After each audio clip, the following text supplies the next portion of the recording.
And then guys এটা second part. And আমি বসলাম এখানে। অ্যান্ড এই রুমটা দেখতে পাচ্ছেন সুন্দরভাবে আমি দেখিয়ে দিই। কি সুন্দর নকশা দেখতে পাচ্ছেনই, কি সুন্দর নকশা। এটা উপরকার নকশাটা শুধু দেখালাম, এবং এদিক থেকে দেখেন সবাই। অ্যান্ড দেন এভাবে আরামে শুতেও পারবো। অ্যান্ড এখানে কোনো যদি চা কফি কিছু রাখতে চান এখানে রাখতে পারেন। এখানে কিছু শোপিস, অ্যান্ড এখানে চাইলে আরও শোপিস রাখতে পারেন, অথবা এগুলো পিলো রাখতে পারেন। সো দ্যাট এগুলো আমরা বানিয়েছি অনেক টাকা খরচ করে।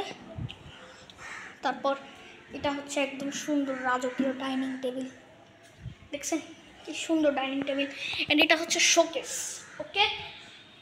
অ্যান্ড এটা আছে হচ্ছে আরেকটা রুমটা দেখেন একবার, একটা সুন্দর ডেকোরেশন করা হয়েছে। এগুলো অনেক বড় বড় আলমারি। অ্যান্ড দেন এটা সব নরসিংদী থেকে আমরা বানিয়ে এনেছি। নরসিংদী যেগুলো মানে আপনার জিনিসপত্র বানানোর দোকান আছে, ওখান থেকে আমরা বানিয়ে এনেছি। Hello hi. অ্যান্ড এগুলা হচ্ছে খুবই সুন্দর কোয়ালিটি, নরসিংদীর ফেমাস খাট। এগুলা হচ্ছে নরসিংদীর ফেমাস খাট, এগুলা হচ্ছে নরসিংদীর। দেখতে পাচ্ছেন সব কিছু নরসিংদীর। দাদি আমি এখানে ব্লগ করতে এসেছি, ব্লগ। অ্যান্ড দেন গাইস এর পরের যে রুমটা আছে সেটা এটা গেট লাগিয়ে দাও, আমরা ভিডিও করতেছি। অ্যান্ড দেন গাইস এটা